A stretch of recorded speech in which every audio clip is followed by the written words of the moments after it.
Ignition sequence start. 6, 5, 4, 3, 2, 1, 0. All engine running. Liftoff. We have a liftoff.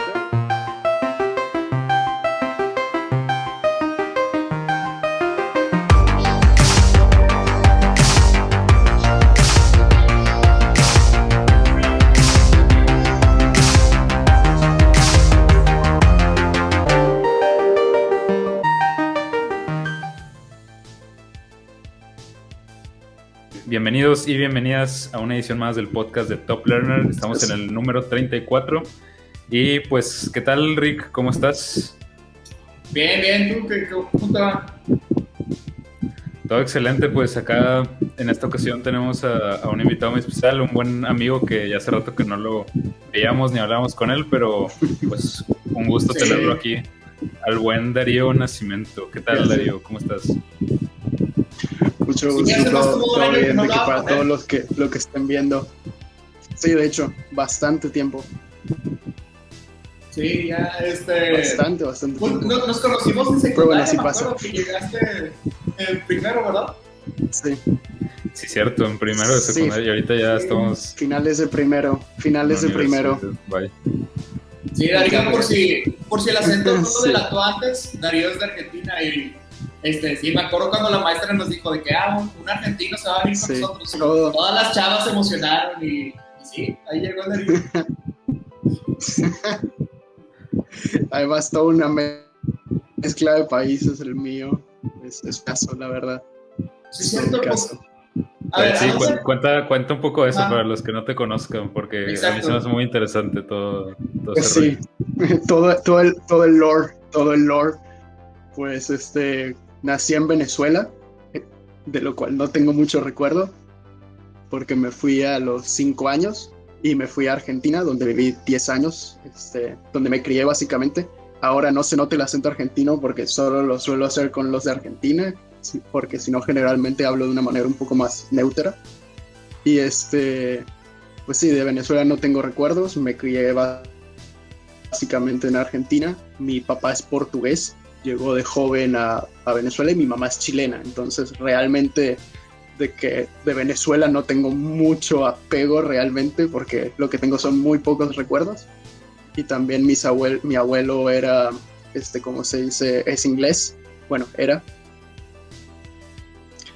inglés y mi bisabuelo también eran de que ingleses y franceses. Es toda una mezcla de países realmente, o sea, como que toda mi familia ha sido de que extranjera durante toda su vida, o sea, como que es algo que ya forma parte de nuestro día a día, de que el no tener como que un lugar fijo o no pertenecer de que esencialmente a un país o estar afiliados a uno. Y pues sí, y ahora después de los 10 años en Argentina fui a vivir a México, a Monterrey, durante 5 años, creo, donde estudié pues secundaria, prepa y ya en universidad ahorita estoy en Francia. Así que sí, sigan expandiéndose. Pues básicamente eres un cóctel de países y de culturas. Sí. Después de 3 intentos, escapé de Latinoamérica. Yo, por ejemplo, no sabía que habías nacido en Venezuela. Eso sí no sabía. Sí, pues casi no tengo muchos recuerdos. O sea, me fui entre los 5 o 4 años y medio. O sea, realmente entonces, bastante chico. Y por ejemplo, ahorita que, tienes familias en Portugal, o que tus papás nacieron en Portugal, o que si en Chile, o que si tus abuelos de Inglaterra, me imagino que has visitado, estos países por familia, ¿no? O nada más de que... Sí, muy pocas veces, o sea, Portugal lo he visitado 2 veces, creo. Sí, 2 veces en total, cuando tenía 7 años, como... un mes me quedé, 3 semanas creo, con toda mi familia, y ahí conocí a mis abuelos porque yo no tenía muchos recuerdos de que las últimas veces que me habían visto eran un bebé. Y luego 2019, o sea, de 2007 a 2019 no los había visto. En 2018 fueron a Monterrey. Y a mi familia de Chile, cuando vivía en Argentina, era más usual, cada 3 años los podía ver. Y ¿cómo se dice? En Venezuela ya no tengo familiares, pero mi tía y así está en España. O sea, tengo familia regada por todo el mundo y lamentablemente por eso uno no los tiene tan cerca. A veces es un problema, pero también de que uno aprende bastante de todo el mundo, básicamente. Eso está chido, que tienes ahí que quedarte en cualquier lugar. Y aparte, pues ahorita estás en Francia, ¿no? Digo, no sé qué tanto hayas explorado las afueras. Sí. Francia, pues es un lugar muy padre que pues, tienes para explorar, ¿no? Pero... Sí, muy bonito. Lamentablemente no he tenido oportunidad tanto explorar. Perdón. Sí, bueno, sí. No te preocupes, es cierto. Pues, le tocó el coronavirus al muchacho. ¿Llevas cuánto? ¿2 años? Sí, exactamente. Ay, y le tocó el coronavirus. 2 años y me tocó el COVID, sí, no, hombre. Cuando llegué fue que terminé mis 2 primeros semestres y el segundo ya a la mitad fue en línea y además acá fue el epicentro de esta ciudad porque pasamos en 2 días de tener 0 casos a 2.500 porque hubo un congreso creo que científico o no me acuerdo cuál fue el evento en Alemania. Y esta región en el pasado fue Alemania, entonces por tradición venían a un pueblo cercano de acá que se llama Mulhouse y fueron 2.000 y en Francia no habían casos casi de COVID y se contagiaron los 2.000 y empezó de que el spread se volvió un epicentro, entonces solo podía salir de mi casa, de mi cuarto de estudiante cada 15 días y de que tenía más que ventana, era como una escotilla, entonces era que sáquenme de aquí por favor. pero ya después fue bajando el asunto y ya más tranquilo, pero esa época fue una época oscura. Porque aparte estás solo, o sea, no, o vives con alguien más. Sí, estaba solo. No manches, antes estaba con un amigo que había venido. Ajá. Estuve casi encerrado, eso de no poder salir a solamente cada 15 días casi que al supermercado fue como 4 meses, más o menos. Madre. Fue bastante, fue bastante. Intenso ese güey. No manches, sí. Y nosotros quejándonos, Emiliano. Sí. Ya sé. No, porque pues, sí. Estabas aislado. Llegó un momento. Sí. Estaba completamente aislado. Además de que con el cambio, como ya en un momento adapté mi cambio al de México, ya que mis ventanas pues no veía el sol, ya era como que mínimo para tener algo que hacer con los de México, de que hablar, pero ya era como que dormirme a las 5 de la mañana, despertar como a la 1 del mediodía, no estuvo interesante como mínimo. Los primeros 2 meses fue que, bueno, tengo algo que hacer porque toco piano, jugaba de que videojuegos. Lamentablemente mi PlayStation estaba en México, entonces ese era un problema, pero sí logré sobrevivir todos esos meses antes de poder otra vez ser liberado, entre comillas. No manches, digo, sí, ya es suficiente como para que te vuelvas loco. 4 meses ahí de tú solito, porque sí me acuerdo que subías historias, me acuerdo que subías historias a tu Instagram y me acuerdo muy bien de una que subiste de que jugando que era con tu espejo, de que con tu propio reflejo. Sí. Ya está loco. Sí. Cuando ya no sabes ni qué hacer. Sí, había tomado la foto panorámica y salgo yo de que así el espejo, sí, fue uno de esos momentos ahí de que ya no tengo mucho que hacer, necesito ver qué hago. No sé si se escucha un tren porque vivo al lado de una estación de tren. Wow, ya se fue. Pues sí, ya como vieron aquí en este rato. Sí, no, fue bastante tiempo. Sí, no, me imagino. Sí, pero ¿qué estabas haciendo? Les digo, ya como ven aquí que Darío está loco y ha vivido en varios países y conoce a casi todo el mundo. Es un personaje interesante. A lo largo del episodio vamos a seguir viendo más de él. Gracias. ¿Qué les parece si le damos de lleno? Sí.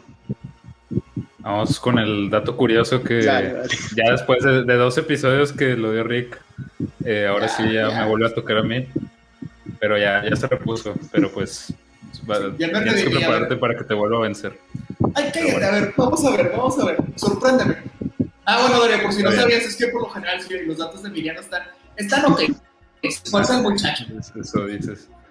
Yo he hecho encuestas de los que lo escuchan y la mayoría me dice, bueno, es un debate fuerte, no te mentiré, sí está como que algunas veces como que no, Rick a veces sí le gana, a veces yo le gano, pero... ¿Has hecho debates al respecto? No lo sé, Rick, parece falso. Wow. ¿A poco has hecho encuestas al respecto de que quién da mejores datos curiosos? Pues ahí entre los compas a veces. Los hace absolutamente sin tu consentimiento. Ya sé, todo obsesionado, Paco. Tengo que aventajarme de alguna manera. ¿Qué detestan de Ricardo? ¿De qué detestan de Ricardo? Y Ricardo contestando la encuesta. Sí, yo así, recabando mis datos, ¿cómo le puedo ganar? ¿Qué datos curiosos puedo hacer? Pero el que traigo hoy está interesante. Lo vi. Nosotros usaremos eso, vamos a ver. Está bien. Pues bueno, sí. Estaba ahí pues en Instagram viendo cosas. Yo sigo muchas páginas así como que científicas. Y en una de esas compartieron algo respecto a los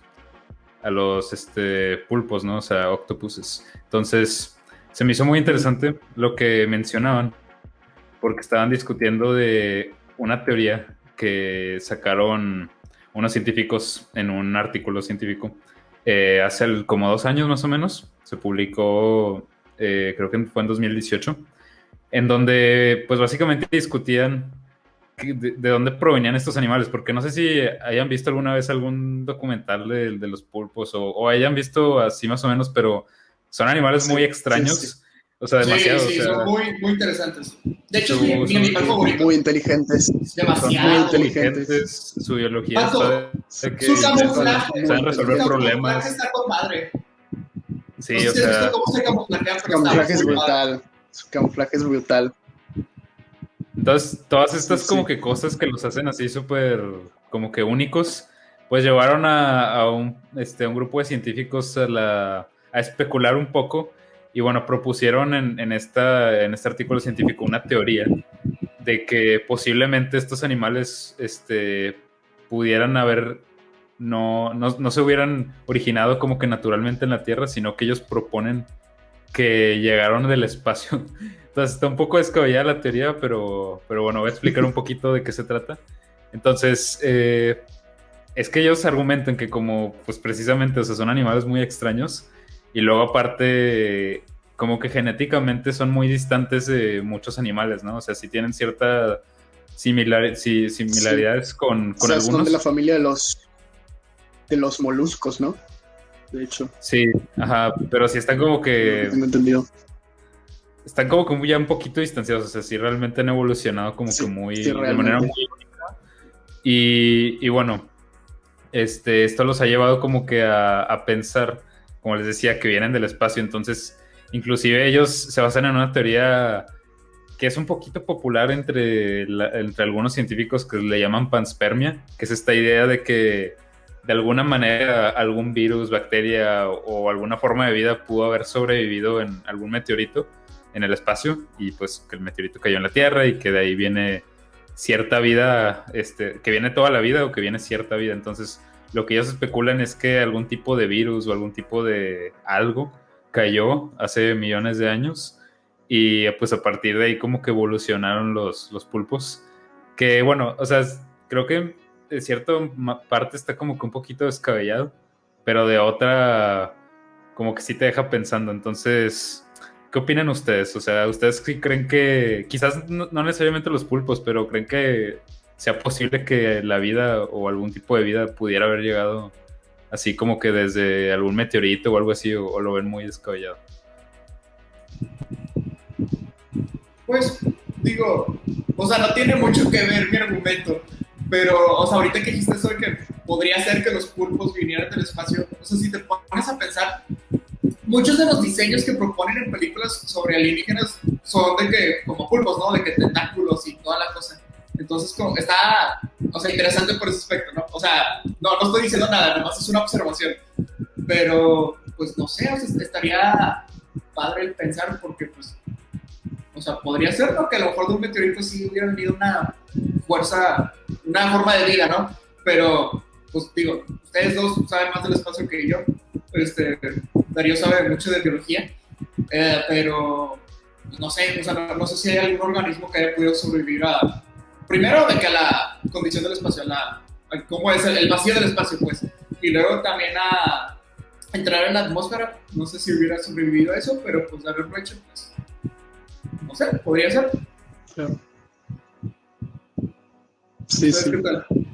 Yo en mi caso, pues también, o sea, o sea, de que pues te deja pensando, no es algo en lo que yo crea estrictamente, pero pues las posibilidades podrían existir, o sea, tenemos de que tipos de animales que pueden sobrevivir a todo ese tipo de ambientes, como son los tardígrados, que son de que pequeñas criaturas microscópicas que sobreviven tanto a temperaturas de que extremadamente altas como a congelación de que por tiempos de que monumentales, y los cuales se ha logrado de que comprobar que pueden sobrevivir en el espacio. También creo que en Marte se han logrado encontrar de que microorganismos, los cuales pudieron haber sido de que tanto llevados por las propias de que máquinas que están investigando en la actualidad de que los humanos, o sea, que por accidente we carried them de que hacia allá, pero pues que lograron sobrevivir en cierta forma. Entonces ahí nosotros somos lo que somos, la invasión extraterrestre, ¿cierto?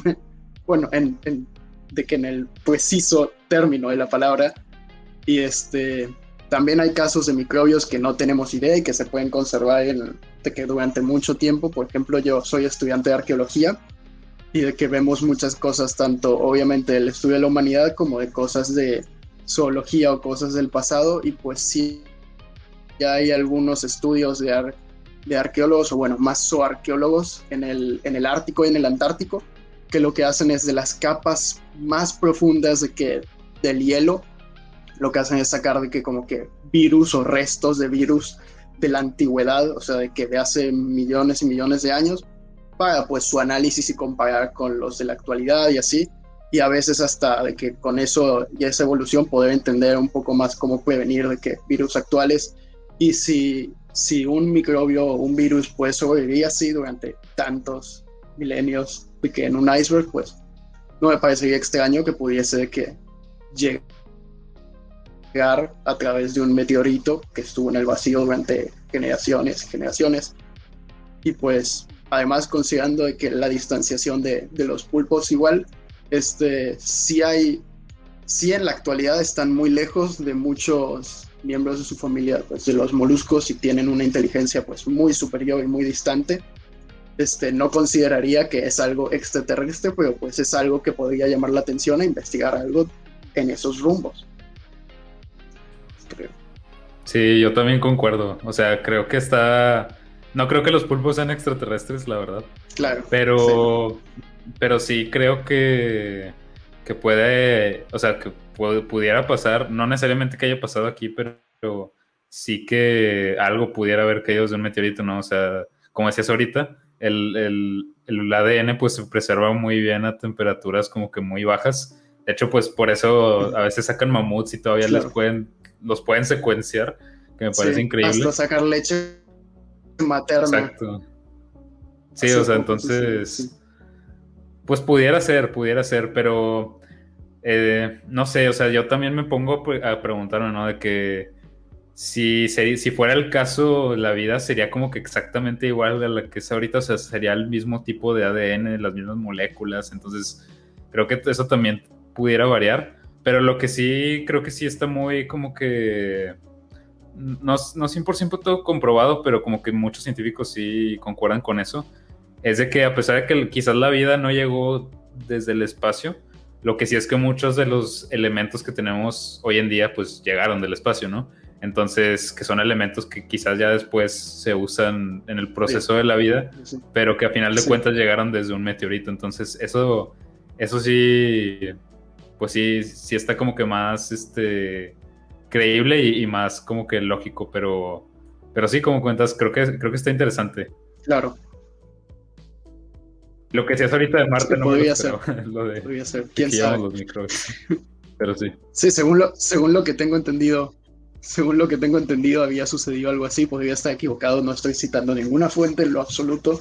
O sea, es de que mero de que street knowledge, pero según lo que tengo entendido, algo así es lo que sucede. Sí, Así pues también es que, había según yo un- sí, como que esterilizan todo eso, pero pues luego ya ves que los bichos Sí. son difíciles de matar a veces. Así también había un, ¿cómo se dice? Un Sí. microbio, creo que También era. es de que El oso acuático, que también, no Es recuerdo bien cómo era, pero... es el que dijo ahorita es Darío. tardígrado. Perdón, es que yo lo conozco como oso marino, creo que El era. oso acuático es uno de los nombres. Sí. Una disculpa. Sí, oso acuático creo que sí le dicen. Yo es porque se me olvida el nombre y me acordé que el otro era el tardígrado, pero sí es el mismo espécimen. Sí. Sí. Yo no sabía, pero sí. Y también, por ejemplo, el tiburón se me hace interesante, que dicen que no se puede enfermar. Sí, tiene Está una muy curioso. buena resistencia. Sí, tienen Una un resistencia sistema muy inmune grande muy los bueno. tiburones. ¿Tiburón de Groenlandia vas a decir? Sí, es No, el que vive que como según 400 esto... años o más. Sí, En efecto. oye, pero si es Sí, real sí. de que es Sí, todo. sí. O Sí, vaya, es real. El tiburón está de impresionante. Groenlandia es una de las especies más grandes. No pueden afectar casi que de ninguna forma al humano, nadan extremadamente lento, están a profundidades de como 700 metros, 800 metros en lo que es la zona de medianoche, según lo que se le llama. Y se han conocido desde siempre. La cosa es que le puedes hacer análisis en el tímpano para saber su edad, al igual que se hacen los árboles, como si fuese anillos, lo que es la dendrocronología, que es el estudio de que, como si fuese las capas de los árboles, puedes hacerle algo así al tímpano. No sé si sobrevive y el animal, eso no estoy seguro, y espero que sí, porque sé que una vez le hicieron a un espécimen que habían sacado, y su fecha, o sea, basado en la cantidad de años que lleva, su fecha de nacimiento es anterior a la de William Shakespeare. Entonces estamos hablando de un animal de más de 400 años que andaba de que just chilling en el fondo del océano. Y sí, viven por muchísimo tiempo, se alimentan, de hecho tienen un parásito en el ojo casi siempre, por eso, pero pues a esas profundidades la visión no es tan necesaria. En la imagen, bueno, ahí en la de al lado se puede ver de que el pequeño parásito que tienen los ojos. Pero sí, sí, sí, es un animal que no se puede comer fácilmente, o sea, de que hay registros desde la época de los escandinavos, desde los vikingos, que lo agarraban como comida. Tú dices, ¿cómo sacas a un pez de 6 metros del fondo del mar? ¿Cómo lo pescas? Pues básicamente tiraban anzuelos como anclas de que hacia el fondo, y luego de que todos estos mens cargados en testosterona tenían que jalar ese kilómetro de sedal para poder sacar un pez que de hecho no podían comer en ese momento, porque eso sí es algo bastante interesante. Su carne es tóxica, es altamente tóxica. Es un platillo muy, muy famoso en Islandia y en Groenlandia. Tienes que dejarlo pues secar durante meses y meses y meses, y el olor se va volviendo como si fuese el de la orina, porque tiene un alto contenido de urea. Entonces, de que estás diciendo que pues sacas un animal con tanto esfuerzo, el cual lleva muchísimo más esfuerzo para poder de que siquiera de que consumirlo. Y pues por eso en la actualidad es como que un platillo más de que tradicional o algo así. Es como que ¿por qué comen algo con un sabor tan nefasto? Porque dicen que sí sabe a lo que huele, o sea, como orina pero más refinada. Pero entonces es como que primero estamos sacando un animal casi prehistórico, de que en la forma que es, porque es de que bastante más arcaico que otros tiburones, y pues es algo que ha tenido de que influencia. O sea, se ha conocido desde siempre este animal, como digo, desde como los años 1000 hay registros, pero sí, que ha tenido un impacto tanto en la cultura, pues, de la ciencia en la actualidad, por el descubrimiento de que pueden vivir muchísimo, pero es más que nada eso. Sí, estuve muy cerca de estudiar biología marina. Sí, está impresionante, la verdad. A ver, pregunta. Si les dijeran, o sea, si les confirmaran de que a huevo hay un animal en la Tierra, que si es un alienígena, ¿cuál pensarían que es?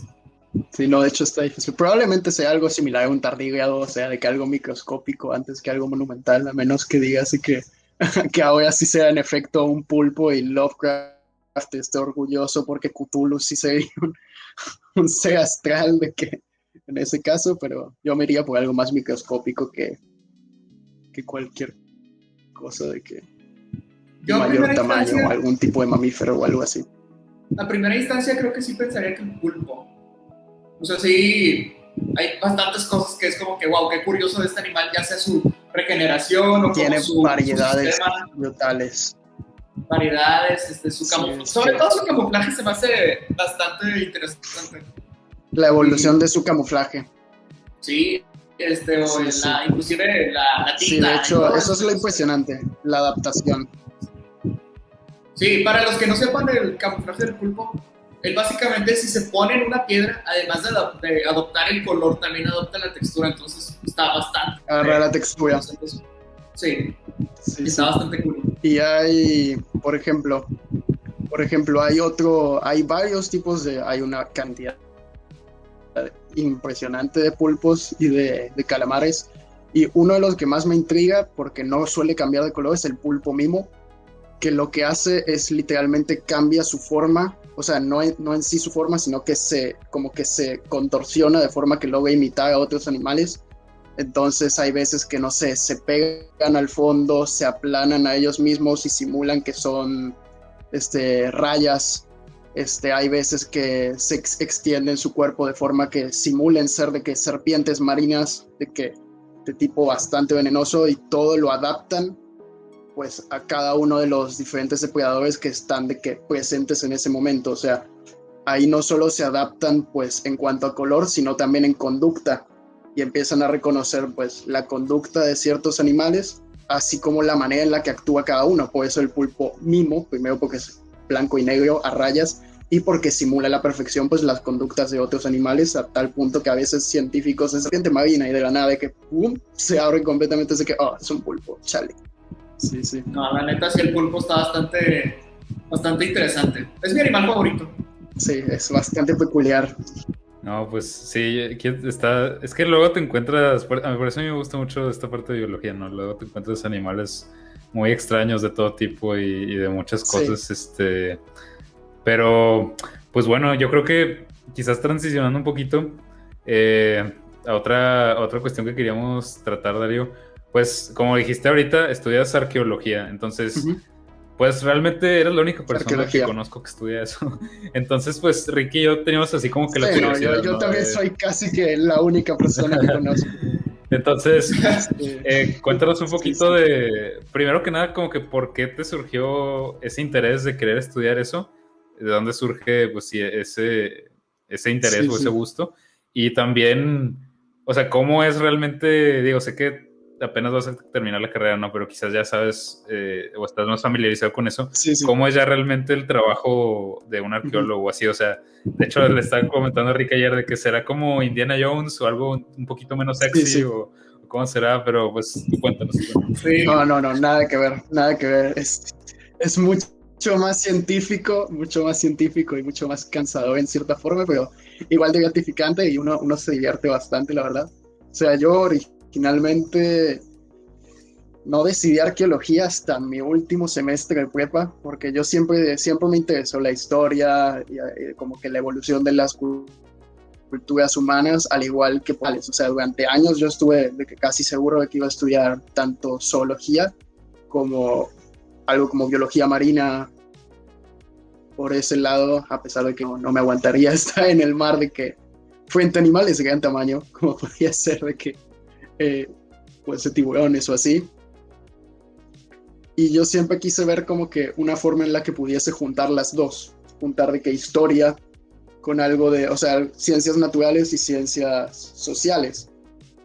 Pues la arqueología surgió y es algo que a mí me interesaba. En prepa yo en el TEC llevé bachillerato internacional o IB de ¿cómo se dice? De literatura y de francés para poder venir. Y en literatura literatura, pues resulta que soy bastante bueno de que tanto textos como otros elementos, tengo buena memoria y me empezó a gustar mucho y básicamente si hubiese estudiado de que zoología no lo hubiese podido ligar a algo de ciencias sociales, pero en el campo arqueológico pues sí podría, porque hay variaciones de análisis zooarqueológico, de datación, por ejemplo, alguien experto en carbón 14 o en dendrocrinología podría en cierta forma analizar, como presentamos anteriormente, pues el tímpano de un tiburón de Groenlandia o cosas así como otros elementos de ruinas romanas o cosas de ese estilo. Es un campo muy amplio y yo cuando lo comencé dije, bueno, estaba casi completamente seguro y dije, bueno, en el peor de los casos me pasaría a biología, lo cual no pasó. Y de hecho, para completar arqueología es una buena opción que lateralmente vea materias de biología. Y pues originalmente las principales cosas fue como una atracción. Además, desde pequeño siempre veía mucho National Geographic, History Channel. Como he vivido en tantos países y visto de que tú veas, entre comillas, pues he tenido la posibilidad de familiarizarme con muchas cosas y ver cómo pues las culturas en la actualidad están muy globalizadas, pero en el pasado eran completamente diferentes y cada región ha tenido de que avances muy fuertes en comparación de otros. No todo ha sido de Europa, o sea, de hecho casi todo lo que conocemos de ciencia actual lo conocemos de que fue Europa, pero porque pues también el ganador es el que marca la historia y pues muchas cosas de la antigüedad, de que Grecia, Roma, Babilonia, de que Egipto, cosas así, no tenemos tanto conocimiento y llegan muchísimo más avanzadas que las demás en sus periodos, mayas, aztecas en general. Y pues el campo arqueológico no solo se basa en excavación, descubrir de qué cosas, es más como, de hecho, ahí me impresionó lo amplio que es el campo. Es realmente una plétora de elementos y temas que puede abordar, desde historia del arte en la parte de museos, de que completamente desde análisis cronológicos, evolutivos, de que zooarqueológicos, de evolución también de árboles, raíces, animales, humanos en relación con de que, pues, todo lo que los rodea. Y es algo que realmente se me hace muy interesante. Acá en Europa, por ejemplo, en las ciudades es súper necesario tener, hay de que grupos se le llama arqueología preventiva, porque en Europa hay tanta cosa que bajo tierra que es muy difícil. Casi que en cada kilómetro cuadrado puedes encontrar de que como 5 asentamientos. Construir una vía del tranvía y lo excavas y abajo es de que, chale, hay de que un templo de que romano de hace muchísimo tiempo y pues tenemos que registrarlo. Mandas a los arqueólogos de prevención de que a revisar que todo no lo van a sacar porque son cosas de que insignificantes que realmente pues hay tanto que dices no lo vamos a guardar, pero mínimo queremos tener el registro de que acá hubo un asentamiento. Entonces antes de destruirlo pierden ese tiempo por toda la burocracia que se tiene que llevar a cabo, y ese es una de las ramas que pues es muy necesaria. Esa es de la arqueología urbana.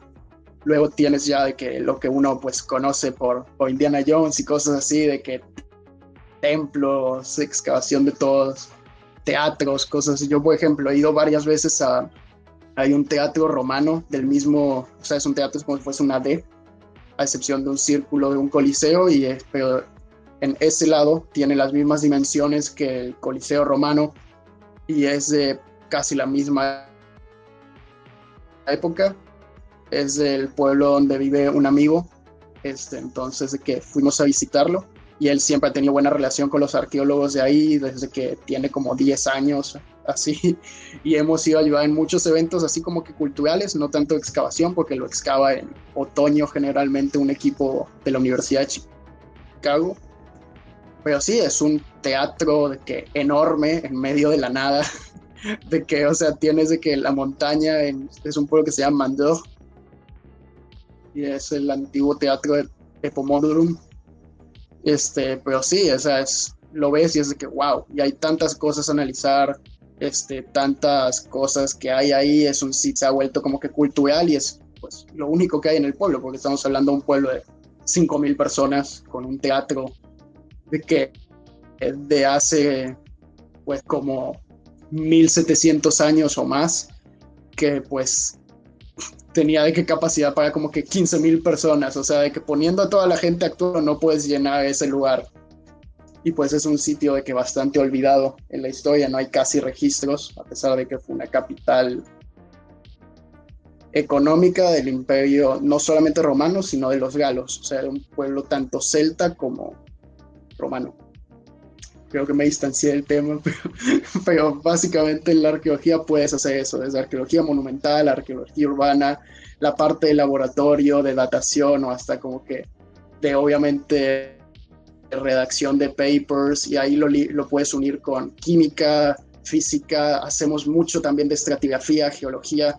Si yo quisiera y llevara ciertas materias, podría graduarme como arqueólogo, geólogo técnicamente, o arqueólogo solo, pues a lo mejor ya iniciando mi maestría el próximo año, a lo mejor me meta lateralmente biología, porque mi interés que sería de que la parte más científica y de análisis tanto pues más minucioso de cosas como análisis a lo mejor más simbólico. Ricardo desaparecido.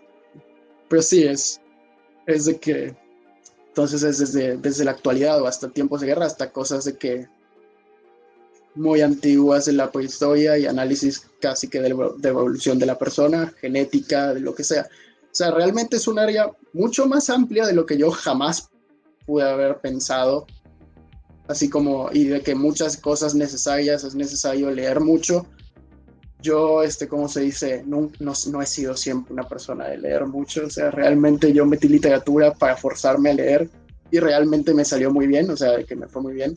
Extrañamente fui de que los números más altos en literatura, como 98.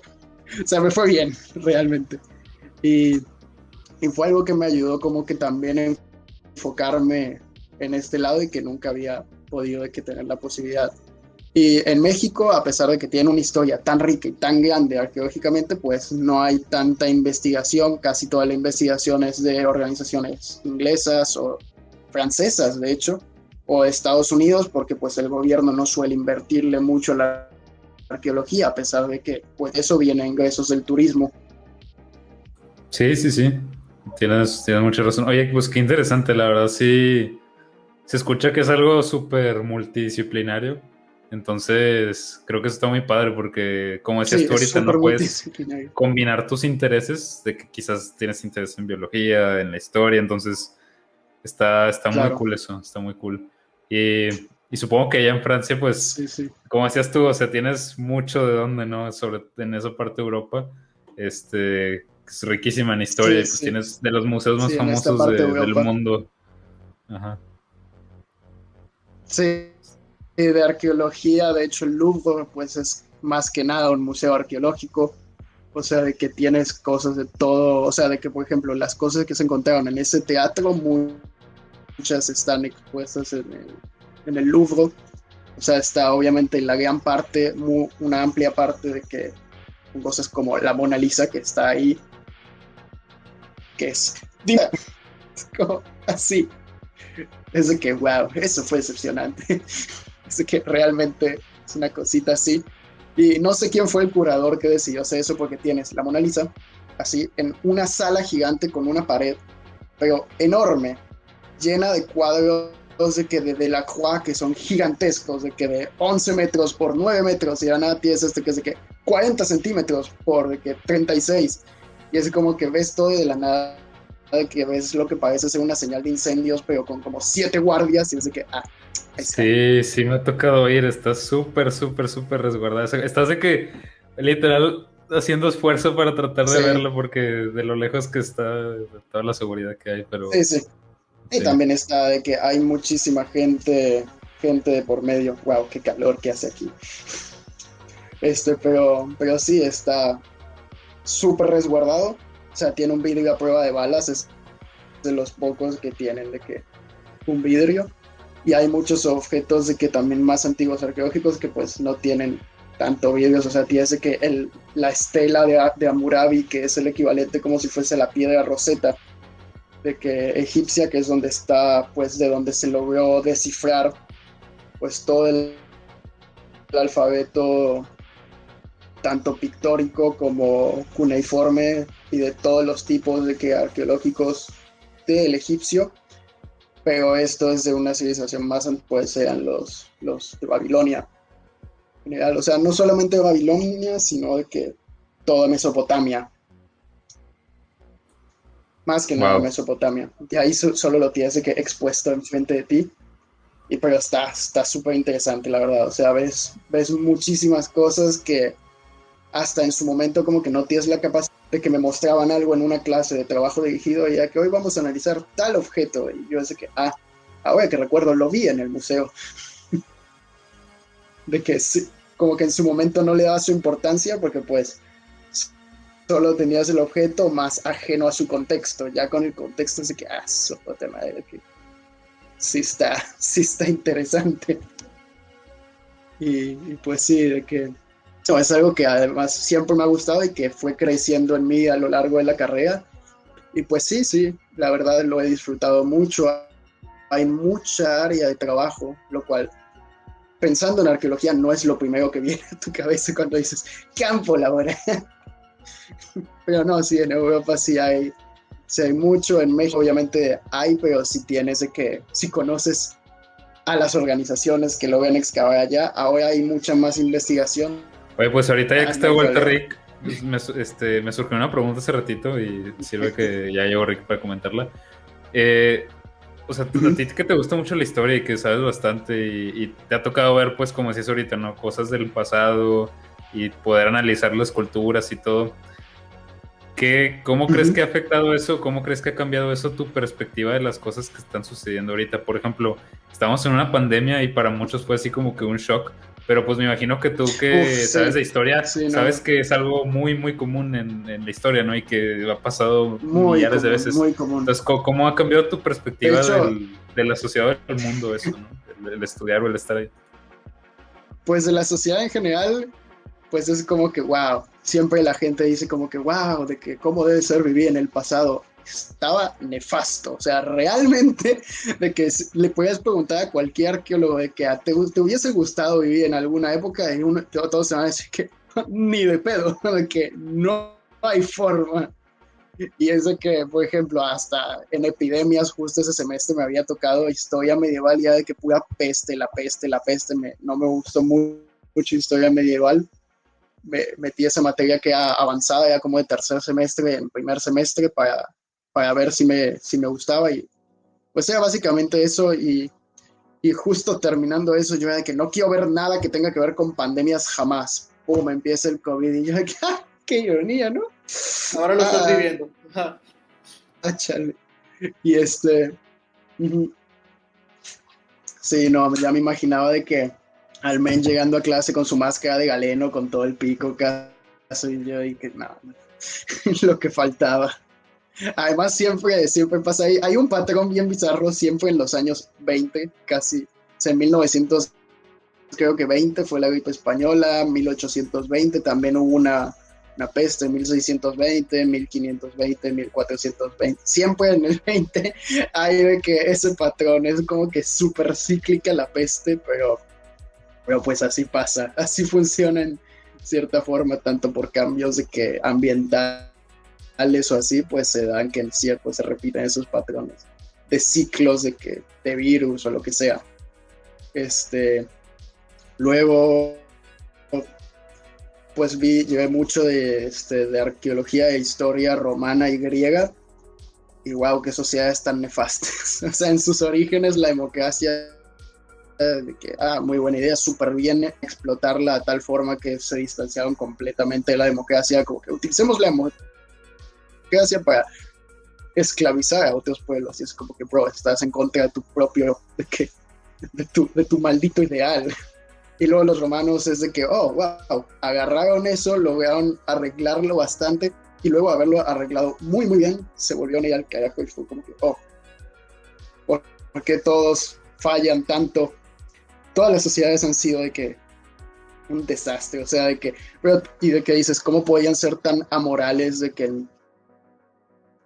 todas esas formas, pero también uno dice, pues era la mentalidad de antes, o sea, no podemos de que tratar de analizar una cultura en una época y contexto que no entendemos con pues la perspectiva actual, o sea, sino desde que ya vamos a tener que, no sé, recurrir a cancelar a todos los emperadores romanos o a todo de que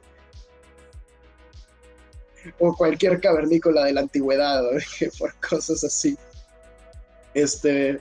Pero sí, me ha permitido entender de que, de hecho, casi que uno dice, a nivel funcional o económico, la arqueología no es algo esencial, pues de ninguna forma, o sea, no es como una ingeniería, una biotecnología, el estudio bioquímico, que muchísimo, pues, o sea, me refiero, es más que nada una ciencia que, pues, permite un poco entender y tratar de recuperar un poco ese patrimonio que perdemos a cierta forma y pues tratar de recuperar parte de nuestra identidad como individuo. Yo, por ejemplo, de que pues no puedo decir que me identifico con mucho porque pues nunca he pertenecido a un país en sí, pero de que, por ejemplo, en México, de que el tener un pasado de que azteca, maya, es algo que a mí siempre me ha parecido que es algo de lo que deberían pues estar orgulloso, que hayan tenido de que una cultura tan rica y tan interesante, de que a diferencia de muchos países, en Argentina, por ejemplo, casi todo lo que tenemos de que en grupos indígenas originarios son de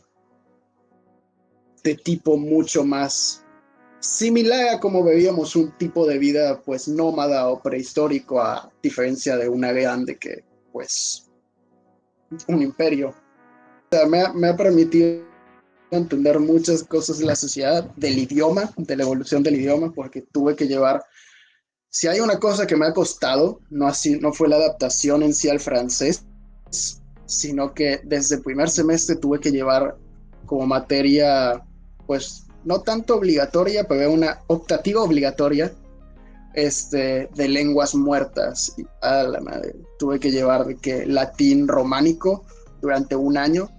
Me fue bien, pero tú dices, una cosa es aprender latín, que yo digo, pues no le veo tanta función. Pues como arqueólogo a muchos otros sí les va a servir, yo como alguien que no se va a dedicar que, pues, a la parte lingüística, pues no.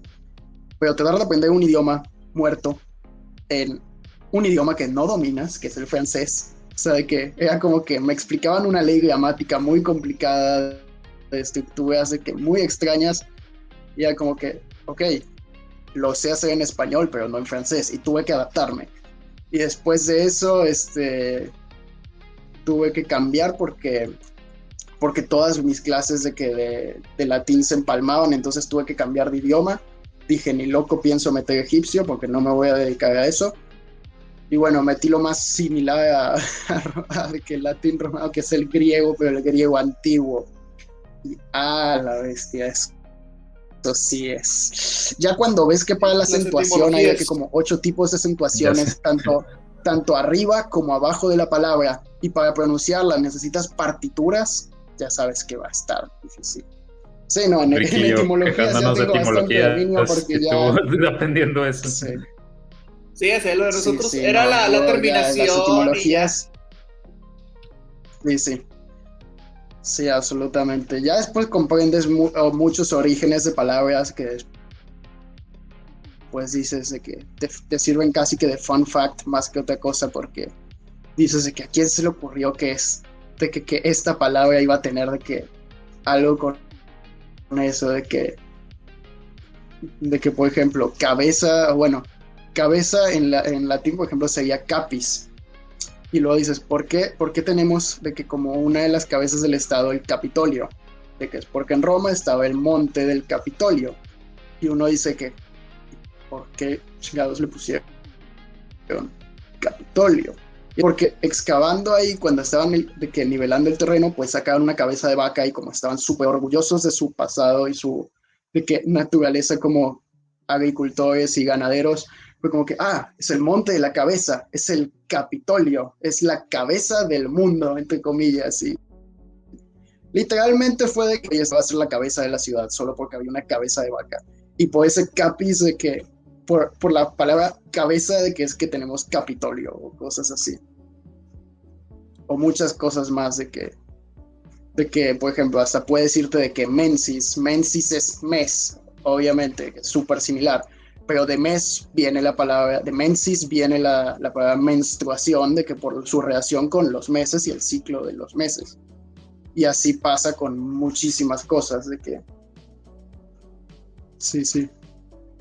Entonces ahí hay muchas palabras, y de hecho es algo que me puede servir mucho si, como digo, de que también al seguir el máster sigo lateralmente biología, porque ahí ya tengo pues bastante dominado los dos idiomas de donde vienen casi todos los nombres científicos.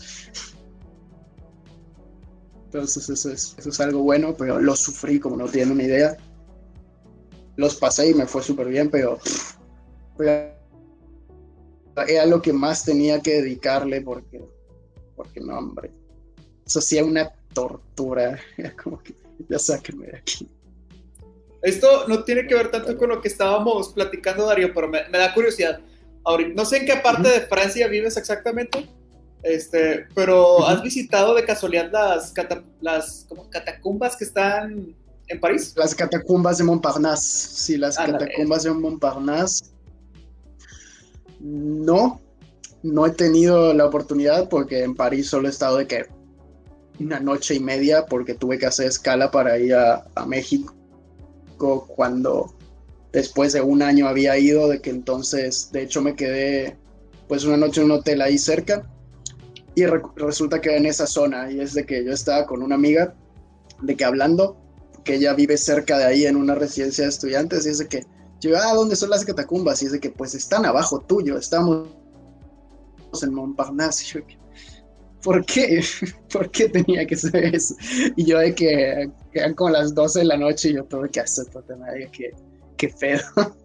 Porque además son de que caminos y caminos y caminos de puras de que cabezas, de que obviamente de los tiempos de la revolución o hasta desde antes. ¿Cómo se dice?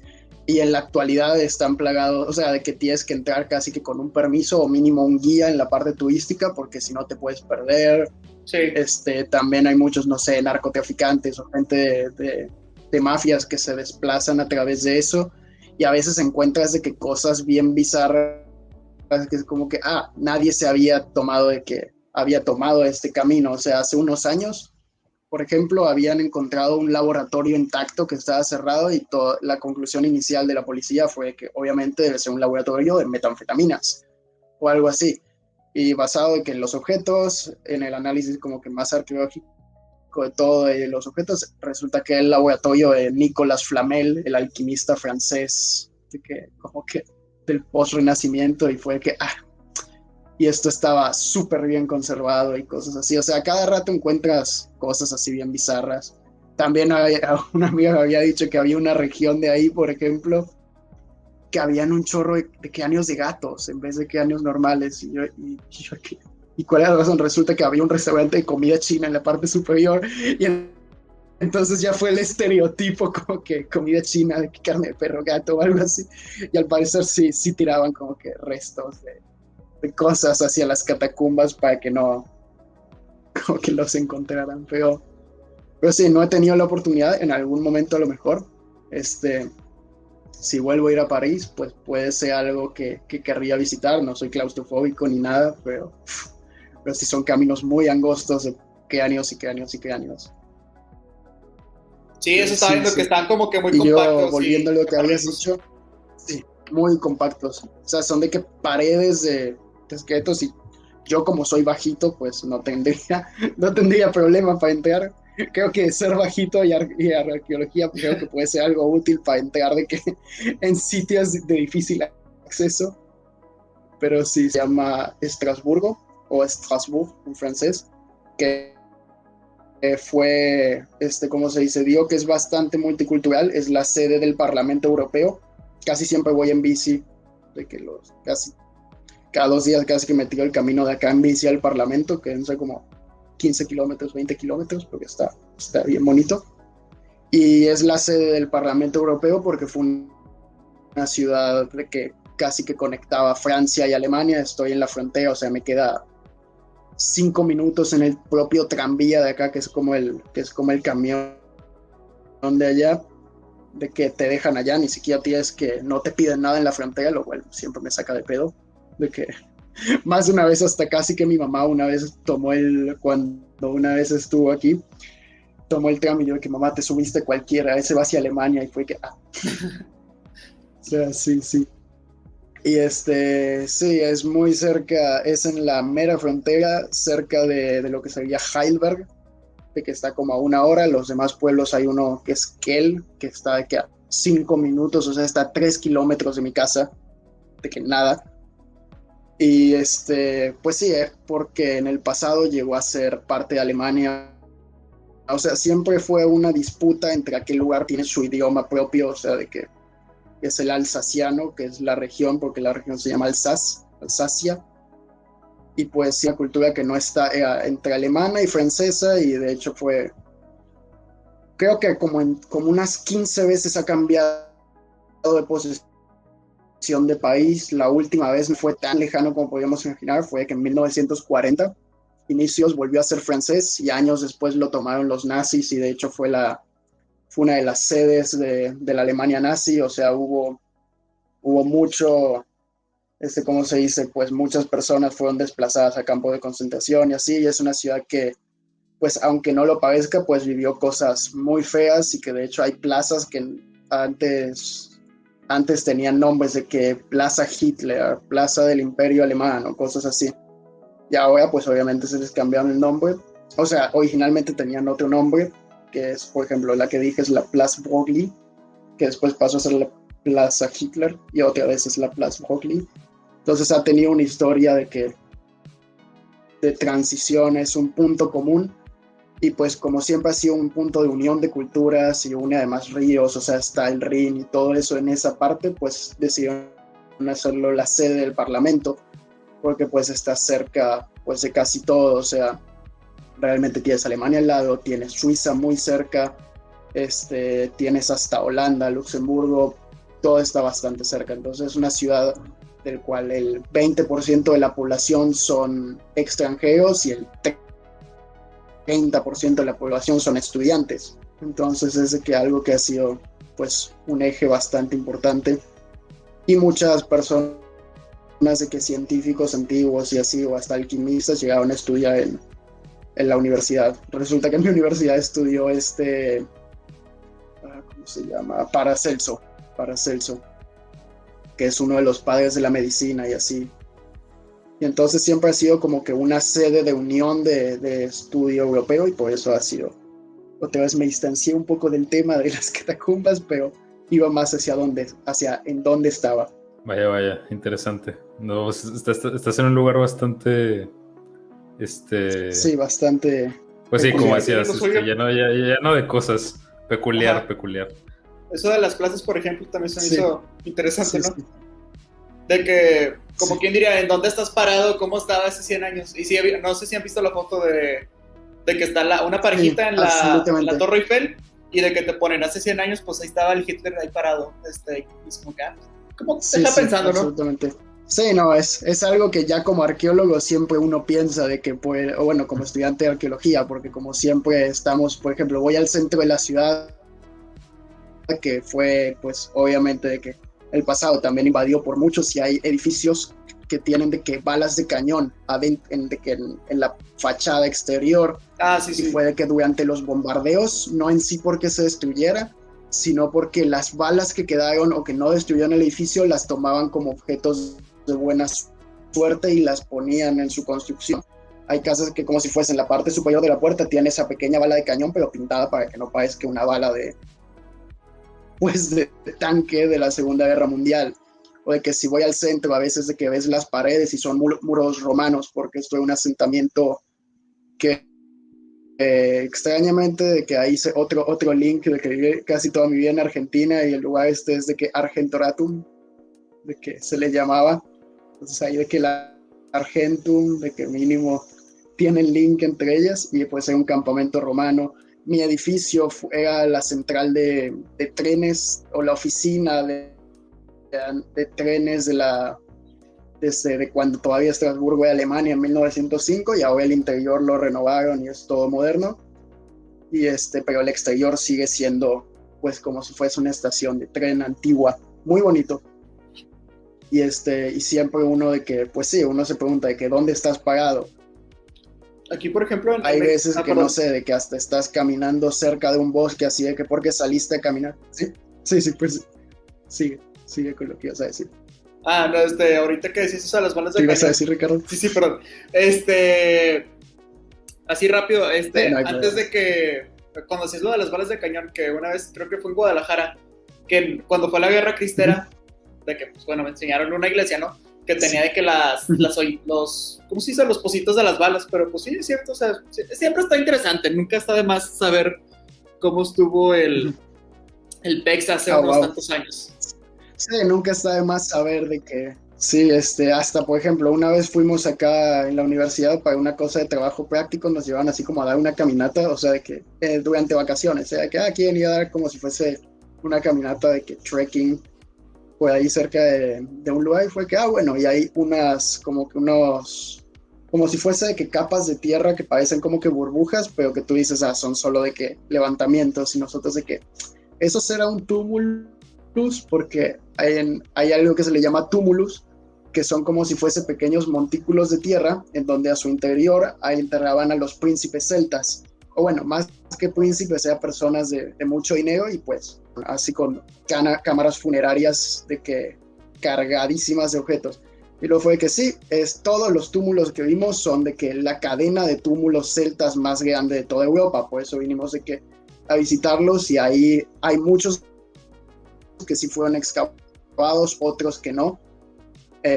¿Cómo se dice? Están llenos de cosas de oro y cosas de que súper interesantes que en la actualidad no se excavan por el hecho de que pues también los excavaron arqueólogos de la antigüedad, o como mediados de 1800, de cuando era pues algo informal la arqueología, entonces eso era ya saqueo, y el problema es que saqueaban las cosas y volvían a dejar el túmulo como estaba, no hay forma de saber si fue excavado o no, entonces teniendo de que 40 kilómetros con 200 tumbas de príncipes, como que no vas a hacerlo, y además en arqueología no somos ladrones de tumbas.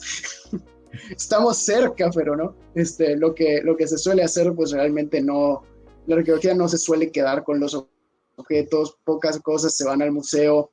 Realmente lo que se hace es como que excavar de a poco, registrar estrato por estrato y tratar de dejar, o a veces hasta si se puede, con algo como análisis electromagnético, ver qué es lo que hay y dejarlo como está.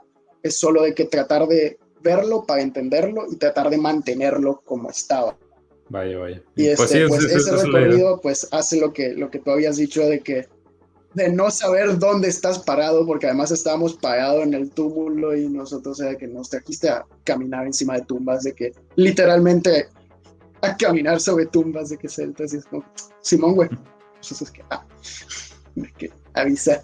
Pero sí, o sea, son cosas muy interesantes, y que pues en México también pasa cuando visitas de que los cenotes también, o sea, hay algo de que tanto de que formaciones naturales, o algunos hasta de que con un valor como religioso un poco más, pues sí, un valor de que intrínseco cultural mucho más profundo. Sí. Entonces sí es algo pues muy importante e interesante en todos lados, de que saber en dónde estás situado un poco. Claro. Vaya. Oye, pues la verdad la conversación está muy padre, Darío. Creo que alguna vez en mi vida tengo que ir a un museo contigo para de verdad entender lo que estoy viendo. Porque la verdad sé que sabes bastante. Sí. Y te gusta mucho. Un amigo me había... Sí. Ahí te caemos a Francia un día, Ricky y yo, nos llevas al Louvre y nos explicas. El Louvre, Emiliano, pronúncialo bien, al Louvre. Sí. Yo nunca me gustó francés, entonces no me importa que lo pronuncie. Era de las pocas materias en las que yo le ayudaba a Emiliano, de que, Rick, ¿cómo se hace eso? Era de las poquitas. No, nunca me ha gustado aprender muchos idiomas, pero... No, yo también, aunque no lo crean, aprender francés no es algo de mi agrado tampoco. O sea, realmente era como que, chale, hasta en prepa cuando ya llevaba 2 meses, o sea, que debía haber metido italiano o algo así.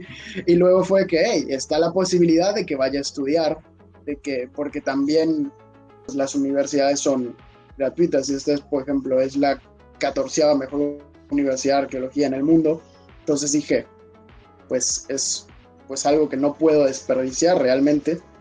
Y pues lo tomé, y por eso fue que fui aprendiendo de que más francés y dedicándole ya desde como segundo semestre para estar listo para poder de que entrar a la universidad directamente acá en Francia. Pues sí, pero sí de que también el francés no era algo que yo disfrutaba tanto. Era más de que un aprendizaje no por pasión, sino más por de que necesidad. por utilidad. Sí, bueno, fue por utilidad, sí. Sí, vaya. Fue un gusto adquirido con el tiempo, pero hasta el día de hoy a veces es de que ya llego a mi casa y es como que quiero descansar de escuchar todo en francés por hoy. Que necesito despejarme de conjugar y tener que pensar en cada palabra que digo antes de decirlo siquiera. Pero pues siempre los idiomas ayudan, aunque uno no lo crea.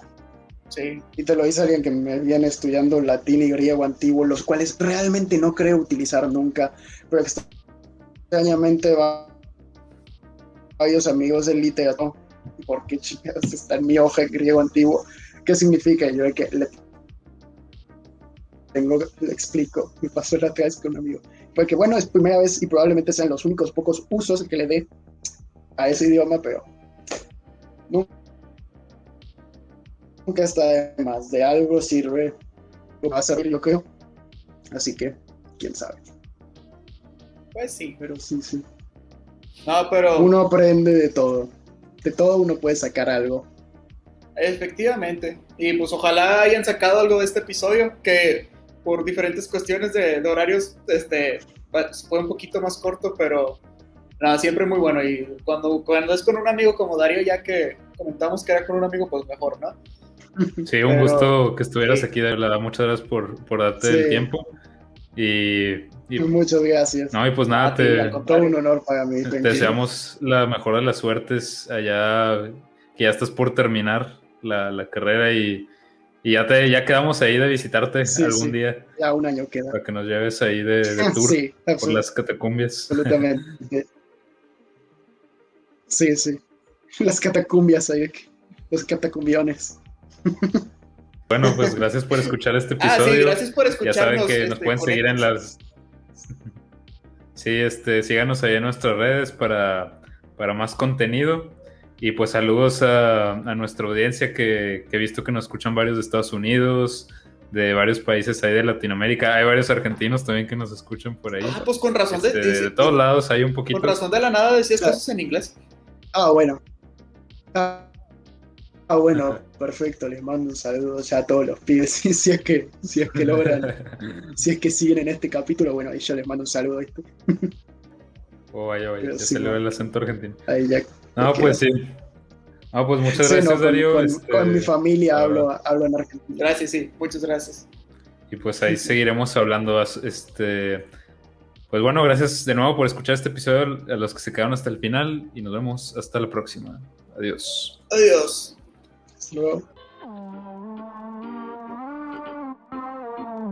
It's a curiosity as to where we are, what we are.